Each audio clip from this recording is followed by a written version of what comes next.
nous avons passé un week-end ou 2 jours qui nous ont paru très très longs. Très très long parce qu'on a été accueillis dans la famille d'une manière merveilleuse. Et je pourrais dire que Dieu, il est bon parce que finalement, on a surtout vécu des choses au sein de cette famille. Donc voilà, Nadia était une personne qui avait entendu parler du Kickstart, vous me corrigez si je suis fausse. Et puis... donc, elle voulait en savoir plus. Et disons que pour eux, l'essentiel, c'était d'en entendre plus. Alors, Gabriel, Laurence et moi... Mais elle a fait tu dis, elle a fait un Kickstart, d'accord. Et puis, donc, elle a appris d'autres choses. Et enfin, c'était un approfondissement, je dirais, de tout ce qu'on vivait ici. Et c'était bon. Moi, c'était aussi un soulagement. Parce que c'est vrai que dans les rues... On a eu pas mal de refus, on a eu beaucoup de craintes encore, je dois dire celle que c'est. Et puis voilà, puis on a rencontré une amie à Laurence, pour qui on a aussi été un encouragement, on a aussi prié.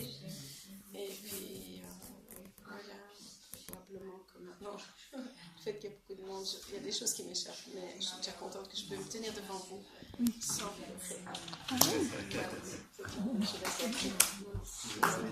Alan, oui, alors. on a rencontré le premier jour dans la rue, on a rencontré un gars qui n'avait pas spécialement besoin qu'on prie pour lui, mais on lui a annoncé l'évangile. Et puis c'était intéressant. Il était serveur, ouais. Mal au pied, mais pas sur le nom. Voilà. Il était beaucoup debout. Mais j'ai pu prier pour ses pieds et après on a parlé. On lui a fait cups and cookies, mais sans les éléments. Et puis après, donc il était très intéressé. Et après, à un moment donné, c'est intéressant parce que tu as parlé, mais si vous avez un accident aujourd'hui, si vous mourrez, vous allez où? Et là, il s'est révélé parce qu'il a dit, ah mais non, mais on peut pas. Ouais. Mais après, on a pu bien retourner un peu dans l'amour et alors il s'est un peu calmé. Et là, j'avais l'impression que, vu que j'avais une Bible biker, et il y avait un témoignage dedans, et comme ça, j'ai pu lui montrer, ça c'est un ami de moi, mais peut-être ça vous parle, ça qu'on a parlé, et qui peut bien lire, et après, là, ah oui, volontiers, il a pris, et en tout cas, après, il nous a remercié, il nous a donné la main pour les revoir. C'était une bonne rencontre. Après, on a rencontré un couple aussi, donc j'ai pu les évangéliser. Et puis après, donc on va faire court. Hein. On a rencontré l'ami de Laurence. Plus fort? Oui. Voilà. L'ami de Laurence qui s'appelle Viviane. Et donc on a eu un bon échange autour d'un terrier au bistrot. Et on l'a vraiment encouragé. Puis on a pu aussi, elle a fait le Cups and Cookies. Et là, on a vu qu'il y avait quelque chose au niveau de la repentance qui coinçait. Elle avait quelque chose à lâcher. Elle a été vraiment touchée dans le Cups and Cookies par l'image de l'écran avec toute la vie. Et la question de la honte, elle lui a vraiment parlé. Elle était touchée. Donc, il y a un point qui a vraiment été... donc, elle est déjà chrétienne. Et après, donc, elle nous a demandé si on pouvait se revoir le lendemain, donc on a arrangé ça, et qu'elle vienne avec son ami qui l'a amené à Christ, qui s'appelle Alexandre. Donc effectivement, on les a revus le lendemain, et entre-temps, donc après on est rentré, on a eu vraiment une bonne soirée avec toute cette famille, des bons partages, des encouragements aussi, puisque la dame Nadia est très intéressée, mais son mari avait besoin d'être motivé quelque part. Il a vraiment un cœur pour Christ, mais il a d'être motivé pour entrer dans le mouvement de quelque sorte. Et il y avait un moment qu'elle devait aller chercher son fils.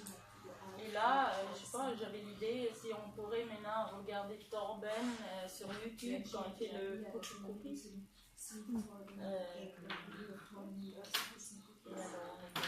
On a regardé ça et... Voilà. Et puis alors donc le lendemain, on a pu emmener donc la dame dans les rues. Et donc là ça a été court mais bien. On a eu une première rencontre avec un jeune qui s'appelle Kamal, qui était très intéressé par l'évangile. Et puis donc il a été quand même touché.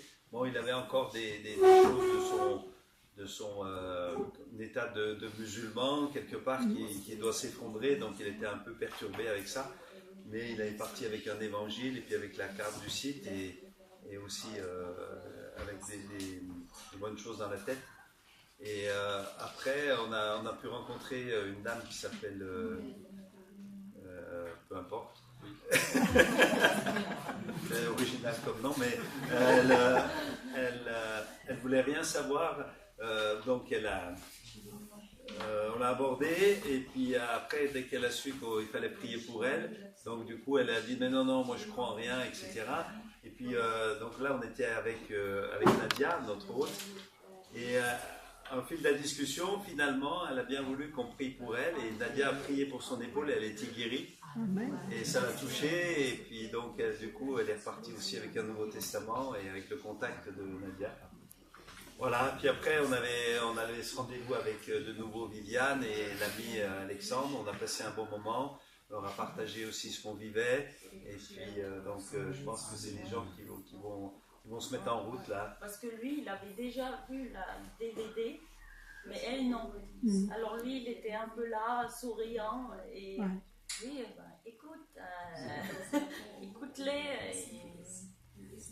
Oui, ça leur a encouragé de aussi, parce que Alexandre, il voulait dire, alors, qu'est-ce que vous avez fait dans cette école?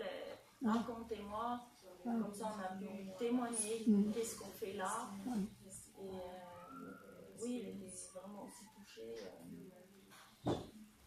J'aimerais simplement ajouter, je n'ai pas dit grand-chose au niveau de la prière avec les gens, mais c'est vrai que pour honorer Dieu, je veux quand même dire qu'on a vu des guérisons de maux de dos et tout. C'est vrai que quand j'entends des baptêmes, et du coup je minimise un petit peu les simples guérisons, mais c'est pas juste. Donc Dieu nous a quand même utilisés pour des guérisons d'épaules, de dos, et puis voilà. Voilà.